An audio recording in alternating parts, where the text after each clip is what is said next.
성도님들의 기도 가운데 하나님의 은혜로 여름 휴가를 잘 보내고 왔습니다. 출발할 때 말씀을 드렸던 대로 정선훈 권사님의 큰 손녀 결혼식에 참석하고 왔습니다. 하와이에서 결혼식을 올렸는데 예식 도중에 기도를 좀 해달라라고 요청을 받고 또 그렇게 하자고 했습니다. 그래서 그 가정에서는 결혼식뿐만 아니라 결혼식 전부터 결혼식 후까지 한 주간 동안, 날짜를 세봤더니 6박 8일 일정이었는데 그 한 주간 동안의 휴가 일정을 준비해 주셔서 한 주간 동안 제가 휴가를 보내고 왔습니다. 숙식과 여행 일체를 아주 세심하게 준비해 주셔서 아주 편하게 휴가를 보낼 수 있었습니다. 쉼과 재충전에 매우 유익하고 복된 시간이었다. 그렇게 제 나름대로 생각을 하고 있습니다. 분에 넘치는 호의를 받았죠. 휴가를 끝내고 돌아온 후에 그 다음날 바로 또 노회 이런저런 일정 때문에 회의에 참석하게 됐는데 목사님들과 만나서 대화하는 가운데 자연스럽게 휴가에 대한 이야기도 같이 나오게 됐습니다. 그런데 대화 가운데 생각지도 않았던, 한 번도 준비해보지 않았던 말이 제 입을 통해서 튀어나왔습니다. 이번 휴가를 보내면서 내 인생에 쌓였던 독소가 많이 빠져나간 것 같다라는 말을 하게 된 겁니다. 한 번도 생각해보지 않았던, 준비하지 않았던 말인데 순간적으로 튀어나와서 저도 약간 당황스러웠지만, 그런데 그 말들을 가만히 생각해 보니까 정말로 그렇구나라는 사실을 인정하게 됐습니다. 그래서 이번 휴가 한 주간 동안의 전체 일정에 대한 총평을 내린다면 생각했던 그 말대로 살아오면서 나도 모르게 내 인생에 쌓여진 인생의 독소가 많이 빠져나간 그런 휴가 일정이었다. 그렇게 평가할 수 있을 것 같습니다. 나도 모르는 사이에, 그렇죠, 인생을 살다가 우리의 몸에 독소가 쌓이면 어떻게 합니까? 해독 주스를 만들어서 인생의 몸에, 체내에 쌓인 독소들을 빼야 된다. 그런 얘기들을 많이 하게 되는데, 몸이 아닌 마음과 또 영혼 속에 쌓여져 있었던 여러 가지 독소들이 나도 모르게 쌓여 있어서 어둡고 또 무겁고 그런 어떤 순간순간들이 자주 나를 짓누르곤 했었는데, 여행을 또 이렇게 휴가를 마친 후에 가만히 보니까 이전보다 제 마음이 훨씬 밝아졌고 이전보다 훨씬 더 내 영혼이 가벼워졌구나라는 사실을 느낄 수 있었던 겁니다. 그렇기 때문에 내 생애 속에, 내 인생 속에, 내 삶 속에 쌓여 있었던 그런 인생의 독소들이 많이 빠져나간 그런 축복의 기회가 되었구나. 그렇게 제 나름대로 생각을 해봤습니다. 정말 특별하고 유익한 휴가 일정이었습니다. 귀하게 휴가 일정을 만들어준 권사님의 가족들과 또한 휴가 일정을 위해서 기도해 주신 성도님들, 그리고 이모저모로 신경을 써주시고 도움을 주신 분들에게 진심으로 감사를 드립니다. 그러나 무엇보다도 이 모든 일들이 가능하도록 배후에서 역사해 주신 우리 하나님께 진심으로 감사를 드리는 마음입니다. 오늘 아침 우리는 창세기 16장의 말씀을 같이 읽었습니다. 저는 창세기 16장의 말씀을 읽을 때면 마음이 좀 아픕니다. 그래서 제 나름대로는 아픔의 장 같다, 그런 생각을 할 때가 많습니다. 하나님의 약속을 믿고 출발했던 아브라함과 사라가 심하게 흔들리면서 믿음과는 다른 길로 나아가기 때문입니다. 믿음의 조상이라고 불리워지는 아브라함에게는 아마 16장에 나타나 있는 이 사건은 감추고 싶은 모습일 수 있을 겁니다. 또한 이 성경을 통해서 이 모습을 읽고 있는 우리 역시도 아브라함의 모습을 통해 어쩌면 우리 자신의 모습을 보게 되기 때문에 이 내용을 읽으면 옆에서 누가 말하지 않더라도 왠지 가슴이 뜨끔거리고 얼굴이 화끈거리고 붉어지게 만드는 그런 어떤 우리에게 적용이 일어나는 그런 성경 말씀이 아닌가 생각합니다. 우리가 아는 대로 아브라함은 75세에 하나님의 부르심을 받았지요. 그래서 믿음의 길을 걷기 시작합니다. 하나님께서 아브라함에게 후손을 하늘의 별과 같이 또 바다의 모래와 같이 많아지게 해주겠다라는 약속을 해주셨는데, 이 약속을 믿고 하나님께서 나에게 그렇게 후손을 주실 것이다라는 신뢰감을 갖고 그렇게 하나님이 이끄시는 그 길을 믿음으로 걷기 시작했습니다. 그렇게 믿음의 길을 걷기 시작한 지 한 10여 년쯤 되었습니다. 그런데도 사라에게서는 아무런 태기가 느껴지지 않습니다. 아들이 있어야 후손이 많이 생기지 않겠습니까? 그런데 사라가 아들이고 딸이고 간에 관계없이 그냥 아예 10여 년이 지났는데도, 믿음으로 따라오는 세월의 10년이 넘었는데도 전혀 태기가 없습니다. 그러니 조금은 불안해질 수도 있었을 것이고 조금은 조급해질 수도 있었을 거예요. 그래서 사라는 아브라함에게 자기에게 여종 하갈이 있는데 이 하갈을 통해서 우리가 아들을 얻는 것이 어떻겠는가라고 제안을 합니다. 당시의 어떤 사회제도 속에서는 종은 인격이 아닌 소유물일 뿐입니다. 주인이 하라는 대로 해야 하고 심지어는 종이 아이를 낳으면 그건 주인의 자식이 되는 것, 주인의 소유물이 되는 겁니다. 그래서 사라는 그런 제안을 했던 것이고 사라의 제안에 아브라함도 동의를 했습니다. 10년을 믿고 또 하나님을 그렇게 따라왔었습니다. 근데 그만 더 이상 믿음을 지키지 못하고 있는 것입니다. 약속하신 후손을 기다리는 것이 아니라 두 사람은 우리가 우리의 방법대로 해보자 라고 나선 거지요. 그렇게 해서 하갈이 잉태를 하게 됩니다. 가만히 생각해 봅니다. 사라가 아브라함에게 하갈을 통해서 아들을 얻자고 추천했을 때는 어떤 마음이 있었겠습니까? 하갈에 대해서 어떤 마음이 있었겠습니까? 두말할 것도 없이 그만큼 하갈을 믿었기 때문일 것이다 라는 생각을 해봅니다. 착하고 순수하고 주인 마님이 이야기하면 무엇이든지 예 하고 고분고분하게 따라왔던 아마 그런 종이 아니었을까 생각을 합니다. 그렇기 때문에 사라는 하갈을 믿었고 신뢰할 수 있었고 그래서 그녀를 통해서 아들을 얻자고 했을 것입니다. 그런데 아이를 잉태한 후 하갈은 전혀 다른 사람이 되어버렸습니다. 착하고 주인 마님을 잘 섬기던 종이었는데 자기가 아이를 잉태한 사실을 깨달으면서부터 이제는 주인 마님인 사라를 우습게 여기고 멸시하기까지 합니다. 아이도 못 갖는 사람, 아마 그런 멸시가 섞였겠지요. 그러나 분명한 것은 아이를 잉태했다고 할지라도 하갈은 종이요, 주인은 사라입니다. 그런데 주인 마님이 갖지 못한 아이를 자기가 갖게 되자 마치 자기가 주인인 것처럼, 자기가 더 대단한 사람인 것처럼 오만 방자해진 것입니다. 개가 주인을 물주위에 덤비는 격이 된 것입니다. 이것은요, 하갈에게서만 나타나는 현상은 아닐 거라고 생각을 해봅니다. 우리 주변에서도 이런 일들을 매우 흔하게 볼 수 있지 않습니까? 어쩌면 우리도 그런 사람이 아닐까 생각해 봅니다. 교만해져서 존중해 줘야 할 사람들을 무시하고 멸시하는 일들이 얼마나 많이 일어나고 있습니까? 조금 잘해주니까 자기가 대단한 사람인 양 착각해서 기어오르려고 합니다. 조금 인정해주니까 정말 자기가 그처럼 대단한 사람인 줄 알고 다른 사람을 무시하면서 덤벼드는 경향들이 많습니다. 사회생활 속에서, 대인관계 속에서, 아니 회사에서도 그런 일들은 얼마든지 있을 거라고 생각해요. 입사 동기였는데 다른 동기들보다 승진이 조금 빨리 되는 사람이 있습니다. 다 그런 것은 아닙니다만 그렇게 조금 더 빨리 승진된 사람 중에서는 다른 승진하지 못한 동기들을 우습게 여기고 멸시 어린 눈으로 바라보면서 만나주지도 않고 약속도 잡지 않고 부탁하면 거드름을 피우는 그런 일들이 있잖아요. 같은 직급에 있으면서도 상사에게 조금 더 인정받는다는 이유만으로 동료들을 우습게 여기는 사람들도 있잖아요. 하갈이 바로 그런 사람이었습니다. 하갈이 보인 행태가 바로 그런 것이었습니다. 우리 가운데는 이런 분이 안 계시기를 바랍니다. 자기가 아무리 사랑받고 존중받고 아무리 귀한 직분을 맡았다고 할지라도 나는 어떤 사람인가, 내 신분은 어떤 사람인가, 내 존재는 어떤 사람인가를 잃어버리지 않는다면, 그 존재 신분 자체를, 내 정체성을 놓치지 않는다면 오만방자해지지 않을 수 있을 거예요.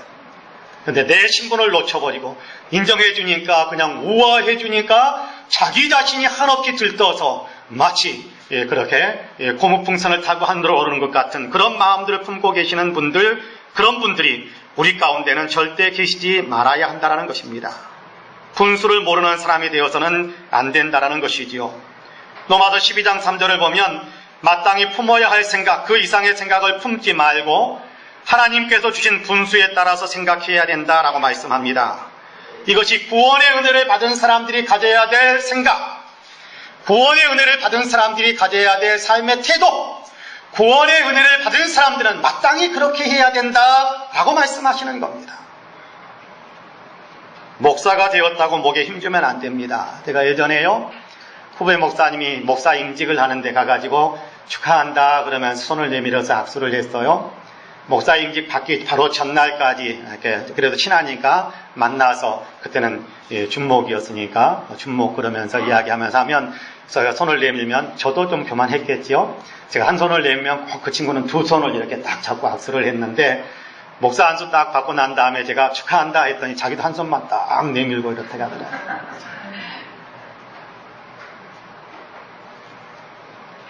목에 힘주면 안 되는 겁니다. 더 섬겨야지요. 장로가 되었다고 해서 자기 목에 힘주면 안 되는 거고요. 권사가 되고 직분을 맡았다고 해서 목에 힘주는 것은 아닙니다. 하나님께서 직분을 맡기시는 것은 섬기라는 사명을 주신 거거든요. 섬김은 힘주는 것이 아닙니다. 자기 생각에 몰두하는 것이 아닙니다. 그건 섬기는 게 아니에요, 절대요. 섬김은 힘 빼는 거예요. 섬기면 힘 빼는 거예요. 힘줄 일이 뭐가 있어요? 섬기는데요. 구부려야 되는데 힘줄 일이 뭐가 있어요? 섬김은 힘 빼는 일입니다. 힘 빼지 못하면 절대 섬기지 못합니다. 섬김은 힘 빼는 것이고, 섬김은 내 자신의 생각에 몰두하는 것이 아니라 상대방 생각에 몰두해 주는 것입니다. 이 사람에게 필요한 것이 뭘까? 이 사람에게 무엇을 해 주어야 할까? 이 사람이 내가 어떻게 하기를 원할까? 그것이 섬김입니다. 상대방에게 어떻게 하면 더 유익을 줄 수 있을까? 상대방에게 어떻게 하면 더 많은 혜택을 받게 할 수 있을까? 상대방이 어떻게 하면 더 기쁘게 만들어줄 수 있을까? 여기에 관심을 갖고 몰두하는 것이 섬김입니다. 은혜를 베풀어 주는 것은, 하나님께서 은혜를 베풀어 주시는 것은 은혜 받은 것을 감사하면서 살게 하기 위함입니다. 그런데 하갈이 그렇게 하지 못했어요. 종인데도 주인 마님께서 하갈을 주인 마님의 자리인 자기의 자리에 앉혀주셨습니다.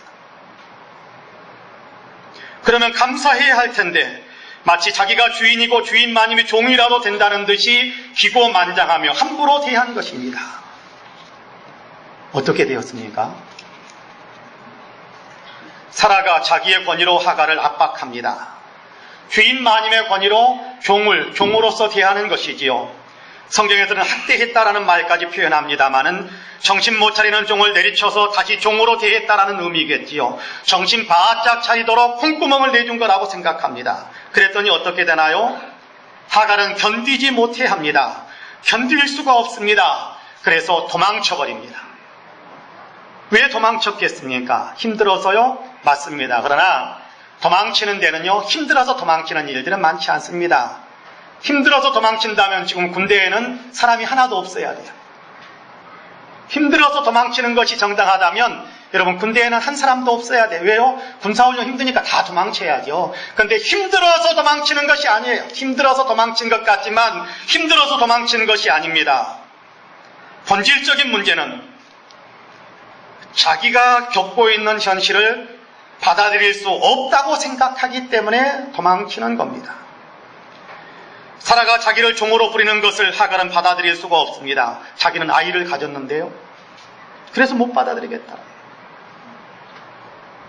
사라가 자기를 학대하는 것을 받아들일 수가 없습니다. 사라는 잉태도 못 되면서 나는 잉태했는데 왜 나에게 이렇게 한단 말인가? 그 사실을 인정하기 받아들일 수가 없다라는 거예요. 자기의 신분이 종이다라는 것은 아예 없는 거예요. 똑같은 동동선상에서 나의 길에서는 안 되리라고 덤비면서 그런 생각에 몰두하다 보니까, 그러다 보니까 사라가 자기에게 대하는 태도를 받아들일 수가 없는 겁니다. 자기가 종이라는 사실을 생각하지 않는 거지요. 종인 자기가 주인을 멸시했던 그 옛날의 생각들이 전혀 잘못됐다라고 인정하지 않는 겁니다. 자신의 신분이나 자기가 행한 것은 전혀 생각하지 않고 오직 사라에 대한 서운함과 미움과 증오로만 가득 차는 것입니다. 그래서 견디지 못하고 도망치는 겁니다.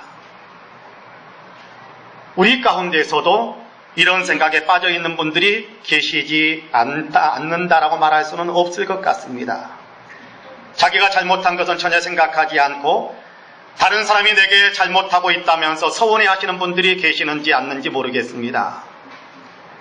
그래서 미워하고 얼굴 안 보고 싶고 피하고 마치 도망하는 것처럼 얼굴을 대면하지 않고 사람과 마주치지 않으려고 하는 그런 어떤 마음, 또 그런 삶의 태도를 가지고 있는 분은 계시지 않는지 모르겠습니다. 아닙니다. 소원하게 생각하기 전에, 미워하기 전에 나는 어떤 사람인지, 내가 상대방에게 어떻게 했었는지를 먼저 살펴보고, 돌이킬 것은 돌이키면서, 회개할 것은 회개하면서, 용서를 구할 것은 용서를 구해야 합니다. 그래야 도망자가 아닌 자기 본분에 충실한 사람이 될 수 있습니다. 자기를 모르면 잘못된 모든 원인은 항상 상대방에게 있다고 생각하지요. 자기가 행한 일을 모르면 항상 상대방에게 원인이 있고 문제가 있고 상대방이 잘못하고 있다고만 생각합니다. 혹시 여러분이 이런 생각에 빠져 있는 것은 아니신지요? 그런 생각에 빠져 있는 분들은 지금 어쩌면 도망자 하갈과 같이 위기의 자리에 서 있는 분들일 수도 있겠습니다. 미워하려고 하고 대면하지 않으려고 하고 피하려고만 하는, 그건 위기에 스스로 들어가는, 위기의 구렁텅이에 스스로 들어가는 것과 같습니다. 속히 생각을 바꾸셔야 합니다. 내가 어떤 사람인지, 내 행동이 무엇이었는지, 내가 어떻게 행동했었는지를 돌아보셔야 합니다. 그리고 품어야 할 생각, 주님께서 기뻐하시는 생각, 예수 믿는 사람이 가져야 될 생각, 마땅히 가져야 할 삶의 자세를 회복해야 합니다. 저와 여러분 우리 모두가 그렇게 하시기를 주님의 이름으로 간절히 축복합니다. 아멘. 하갈은 그렇게 하지 못했어요. 소원함으로 미워함으로 도저히 받아들일 수 없다는 마음으로 똘똘 뭉쳐있다 보니까 결국 도망자의 길을 선택한 것입니다. 도망하는 것은 죽음의 위기를 자초하는 것입니다. 창세기 21장을 보면요, 하갈이 아들 이스마엘을 데리고 아브라함의 집을 떠나는 장면이 나타나 있습니다. 도망하는 것으로 떠나는 것이 아닙니다. 가족들의 배웅을 받으면서 생활에 필요한 여러 가지 생필품들의 공급을 받으면서 그러면서 환송을 받으면서 떠나는 겁니다. 그런데 얼마 가지 않아 하갈과 이스마엘은 큰 위기에 봉착하게 됩니다. 죽음의 위기입니다. 물이 없어 죽어가는 위기를 겪게 됩니다. 배웅을 받으면서 생필품의 제공을 받으면서 그렇게 출발했던 광야의 여정도 이런 죽음의 위기를 직면하게 되는데, 하물며 도망자의 길에는 그 광야에서의 위기라는 것은 이루 다 말로 표현할 수 없는 것이 될 것입니다. 하갈은 죽음의 위기를 자초한 것입니다. 그런데 이렇게 위기에 처해 있는 하갈에게 하나님께서 찾아오셨어요. 고통 가운데, 죽어가는 고통 가운데, 위기 가운데 있는 그 하갈을 하나님께서 찾아오셨어요.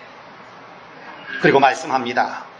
우리가 읽은 본문보다 조금 앞에 있는 9절에서 11절까지의 하나님께서 말씀하시는 내용이 기록되어 있는데, 여러분 같이 한번 읽어볼까요? 9절에서 11절 같이 있습니다. 시작. 여호와의 사자가 그에게 이르되 내 여주인에게로 돌아가서 그 수하에 복종하라. 여호와의 사자가 또 그에게 이르되 내가 네 씨를 크게 번성하여 그 수가 많아 셀 수가 없게 하리라.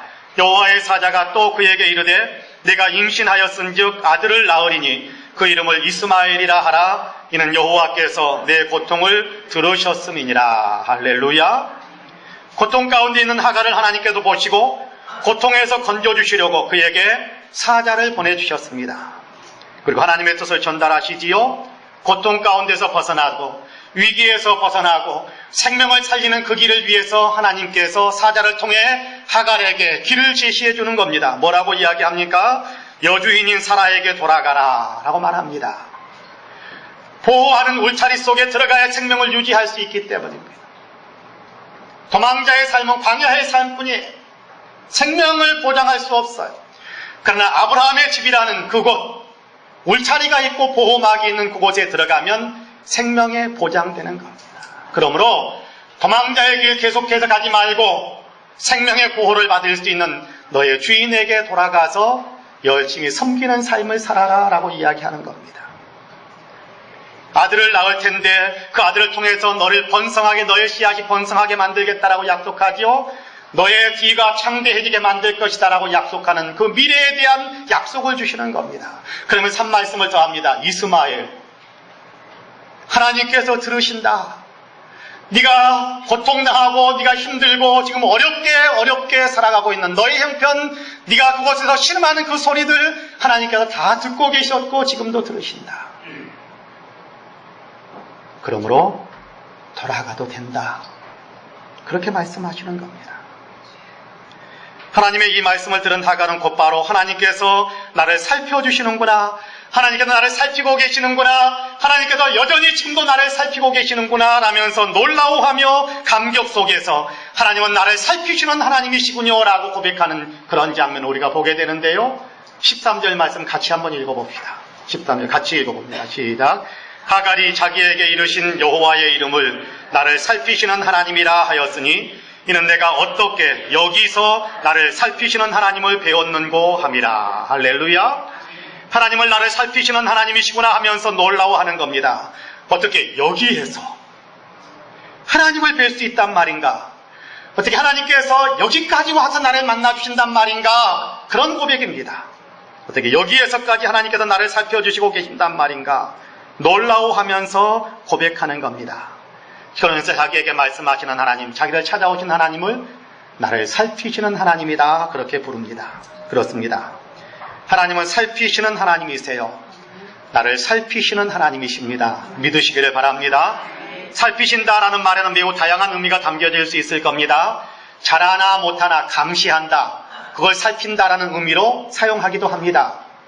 뭘 얼마나 잘해서 얼마만큼 성취했는가 못했는가 이런 부분, 일거수일투족을 감시한다, 또 감찰한다, 그런 의미도 살핀다라는 말 속에 포함되어질 수 있습니다. 뭔가 찾아내기 위해서 뭔가 흠을 찾아내서 살짝지 뒤지는 것, 그걸 가리켜서 살핀다 그렇게 표현할 수도 있을 것입니다.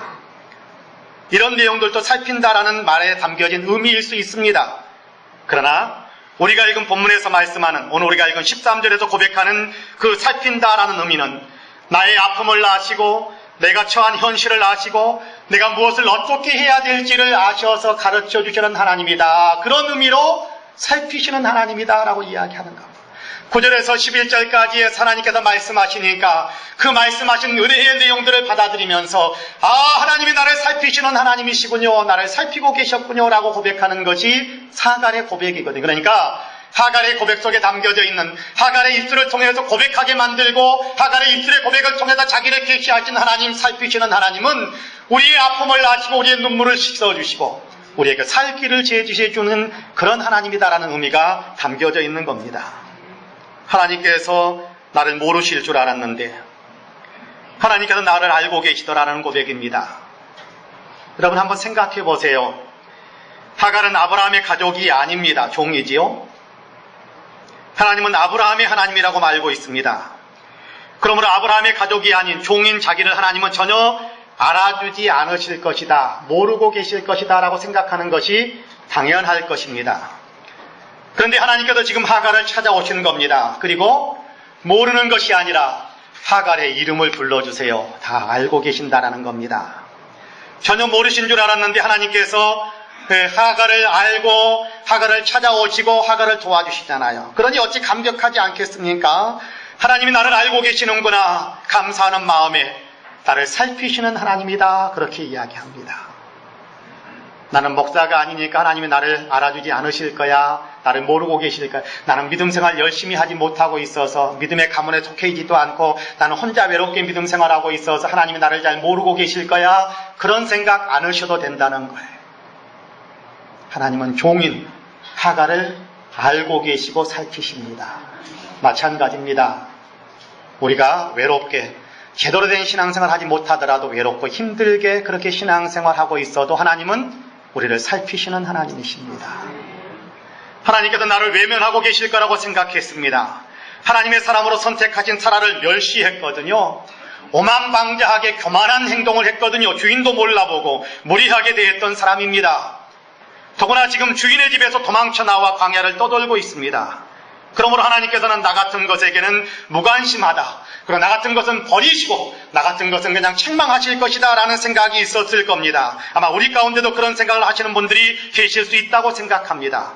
내가 이렇게 잘못했으니까 하나님께서 나를 무시하고 계실 거야, 무관심하실 거야. 하나님은 나를 버리셨을 거야, 도와주지 않으실 거야 라는 어떤 생각에 빠져 있는 분들도 혹 계실 수 있을 겁니다. 그런데요, 아닙니다.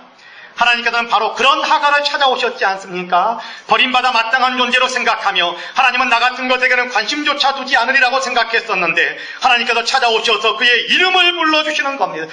대단한 겁니다. 여러분, 이름 불러주는 거는요, 그냥 호칭이 아니에요. 관계 속에 끌어당겨주는 거예요. 이름을 불러주는 것은요. 성경에서 이름을 불러주는 것은 관계 속에 끌어당겨주는 거예요. 그러니 이름을 불러주는 것이 얼마나 대단한 일인지 모릅니다. 하나님께서 나의 관심을 갖고 계시다라는 사실을 알게 되는 겁니다. 살피시고 계시다라는 것이지요. 살피신다라는 말의 의미가 무엇인지 조금 전에 말씀드렸지 않습니까? 지금 현재의 형편들을 다 알고 아픔 속에 있는 눈물을 닦아주고 살 길을 열어주고 그것이 살피신다라는 말 속에 담겨있는 매우 중요한 의미들입니다. 그러므로 하갈은 나를 살피시는 하나님이라며 감격하고 또 감동하면서 고백을 드리고 있는 것입니다. 하나님께서 나를 미워하실 거라고 생각했을 것인데 하나님은 내 편이 아니라고 생각했을 것인데 그래서 나를 떠나 계시고 나를 버리셨고 나에게는 전혀 관심조차 주지 않는 분이라고 생각했었는데 그런데 하나님께서 찾아오셨습니다. 미워하는 것도 아니시고 버리신 것도 아니다라는 사실을 분명하게 보여주셨습니다. 내가 고통 가운데 있음을 아시고 고통당하는 나를 도우시기 위해 친히 찾아오셨습니다. 그러니 얼마나 감격스럽고 감사한지 모릅니다. 아, 하나님께서 나를 살피시는구나. 나의 상실의 아픔을 아시는구나. 내가 그만 방자했던 것도 아시는구나. 하나님께서 나에게 이런 것들이 필요하다라는 사실도, 물이 필요하다라는 사실도 알고 살 길을 찾아야 된다라는 필요한 그 필요도 알고 그래서 나를 살피시고 나에게 찾아오셔서 나에게 이렇게 말씀하시는구나 라는 사실을 느끼는 겁니다. 깨달은 겁니다. 그러면서 나를 살피시는 하나님, 나를 살피시는 하나님, 그렇게 감격하며 고백하는 겁니다. 그렇습니다. 하나님은 지금 여기에서 나를 만나주시는 하나님이십니다. 나를 살피시는 하나님, 지금 여기에서 나를 살피시는 하나님이십니다. 지금 여기에 있는 나를 살피시며 사랑으로 돌보시고 갈 길을 보여주시는 하나님이세요. 지금 여기 내가 서 있는 장소일 수도 있습니다. 그러나 더 중요한 것은 지금 여기라는 말은 내가 처한 처지, 현실, 상황, 이걸 이야기하는 거예요. 도망자의 상황, 실패자의 상황, 아프고 힘든 처지 다 그 상황 그 처지에서 하나님은 나를 살피시고 계시는구나. 하나님은 그런 처지와 형편 속에서 나를 살펴주시는 하나님이시구나. 그렇습니다. 하나님은 그런 분이십니다. 내 처지가 어떻고 내 형편이 어떻든지 간 하나님은 여전히 나를 살피시는 하나님이세요. 생명의 길로 이끌어주시고 고통 가운데 흘리는 눈물을 닦아주시며 위로와 격려를 주시고 희망과 소망을 품을 수 있게 아낌없이 우리를 품어주시는 그런 하나님이세요. 우리가 여전히 죄인 가운데 있을 때, 우리가 여전히 죄악을 행하고 계실 때 하나님께서는 독생자 예수 그리스도를 우리에게 보내주시기까지 우리를 사랑하시는 하나님이시잖아요. 잘해서가 아니라 잘못하고 있을 때도 여전히 나를 사랑하시고 살피시고 보호하시고 살 길을 열어주시는 하나님이시다라는 겁니다. 여러분, 이 하나님을 신뢰하시기를 주님의 이름으로 간절히 축복합니다. 그렇습니다. 하나님은 지금 여기 내가 서 있는 곳, 내가 직면한 처지, 나의 상황, 나의 형편, 바로 이곳에서 나를 여전히 변함없이 살피고 계시는 그런 하나님이십니다. 나를 살피시는 하나님을 믿으시고 나를 살피시는 하나님 아래의 하나님을 향하여 우리가 귀를 여시는 귀한 믿음의 사람들이 되시기를 주님의 이름으로 간절히 축복합니다. 이번 휴가 동안에 저는 많은 것을 보고 또 경험했습니다. 느끼고 깨달은 것들이 참 많습니다. 쉽게 표현하자면 은혜 받은 것들이 참 많습니다. 인생의 독소가 많이 빠져나간 것 같다고 말씀드렸는데 괜히 하는 말이 아닙니다. 하나님의 은혜와 사랑을 순간순간 정말 많이 체험하고 하나님의 임재를 새롭게 느끼면서 또 새로운 방법으로 하나님의 임재를 느끼면서 얼마나 큰 감동 속에서 지냈는지 모릅니다. 결혼식 기도 부탁을 받았고 그래서 저 혼자 결정할 수 있는 일이 아니니까 시간을 내야 되는 일이라 당회에서 의논을 했는데 당회에서 휴가를 얻었습니다. 그래서 기도 순서를 맡겠노라고 대답을 했습니다. 그리고 나서 가만히 생각해 봤더니 결혼식에 참석하는 사람들이 한국 사람들이 별로 없다라는 것이 느껴졌습니다. 미국 사람들이잖아요. 장소도 미국이고. 그래서 제가 영어로 유창하게 기도할 수 있는 영어 실력은 없습니다. 책은 잠깐 읽지만 장문을 한다든지 말을 유창하게 그런 것은 잘 못합니다. 고민을 하면서 영어를 잘하는 사람, 내가 한글로 영어 기도문을 써서 고민 있게 영어를 잘하는 우리 교회 영어 강사도 있고 대학 교수님도 있고 그러니까 좀 문의해서 영역을 해달라고 그러면 내가 그걸 열심히 읽고 연습해가지고 발음 교정을 해서 결혼식에 가서 기도를 해야 되나 그런 고민을 좀 하고 있었는데 감사하게도 한국말로 기도해달라고 했습니다. 한국말로 기도하달라고 그래서 너무 감사해서 그냥 잠깐 이제 결혼식을 위해서 여기 출발하기 전에 잠깐 기도도 하면서 준비를 했습니다. 이렇게 결혼식 전에 며칠 동안, 한 이틀 동안은 여행을 좀 했었는데 결혼식 하루 전날 토요일날 오후 6시에 결혼식이 있었는데 금요일날 점심때쯤 마우이 섬에 있는 결혼식장이 있는 호텔에 도착을 했습니다.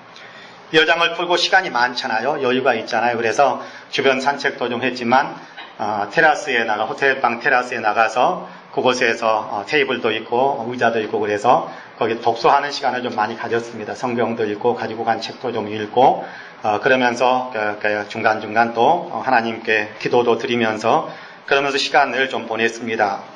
결혼하게 되는 두 사람을 위해서도 그렇게 기도를 드렸습니다. 그런데 결혼하는 사람들을 위해서 기도하는데 마음에 엄청난 부담이 밀려들었습니다. 결혼식에 대한 걱정이 같이 다시 떠오른 거죠. 우리말로 기도하면 우리말을 못하는 사람들은 알아듣지 못할 텐데 어떻게 해야 되나라는 걱정이 갑자기 밀려든 겁니다.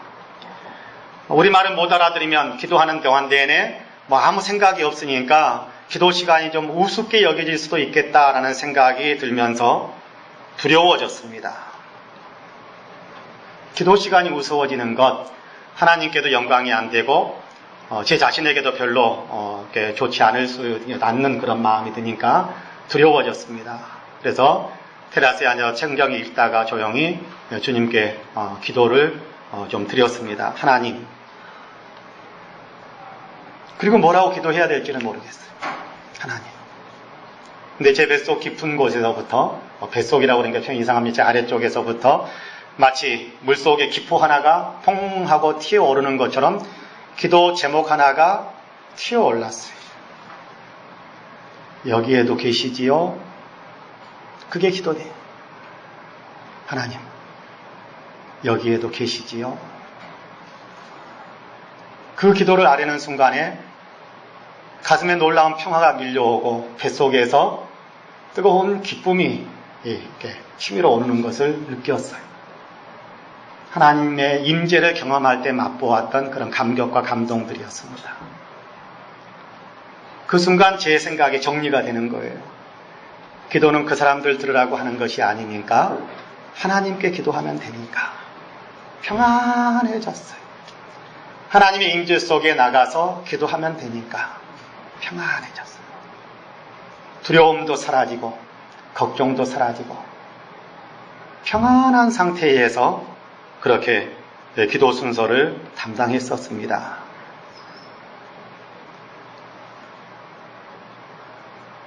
기도를 그렇게 했다라는 것 자체도 저에겐 굉장히 중요하고 감사한 일입니다. 그런데 그보다 더 놀라운 것은 이역만리 하와이에서 호텔방 그것도 테라스에서 하나님의 임재하심을 또 새롭게 느꼈다, 새롭게 맛보았다라는 것이 저에겐 너무나도 놀라운 감격이었습니다.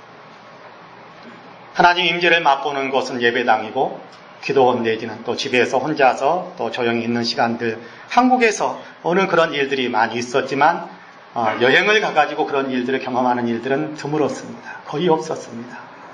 이번에 근데 이역만리 하와이에서 그곳에서 하나님 여기에도 계시지요 라고 하는데 하나님께서 내가 여기에도 있다라고 말씀하시는 것처럼 임재의 감동으로 저를 사로잡아 주시니까 저는 하나님이 어디에나 계시는 것을 믿습니다. 그런데 머리로만 믿고 가슴으로는 믿지 못했던 것 같아요. 그래서 두려웠었는데 그 두려움을 물러가게 만드는 어디에나 계시면서 여기에도 계시고 지금 너를 살피고 있는 것이 나다라고 말씀하시는 것처럼 제 마음속에 감동을 주시는데 얼마나 놀라운 은혜, 얼마나 깊은 은혜를 겪었는지 모릅니다. 바로 그런 임재 하나하나가 몇 개가 쌓이니까 그러니까 내 인생의 독소들이 많이 빠져나간 것 같다라는 놀라운 영적인 감동과 깊은 은혜 속에 들어갈 수 있었다고 저는 분명히 믿습니다.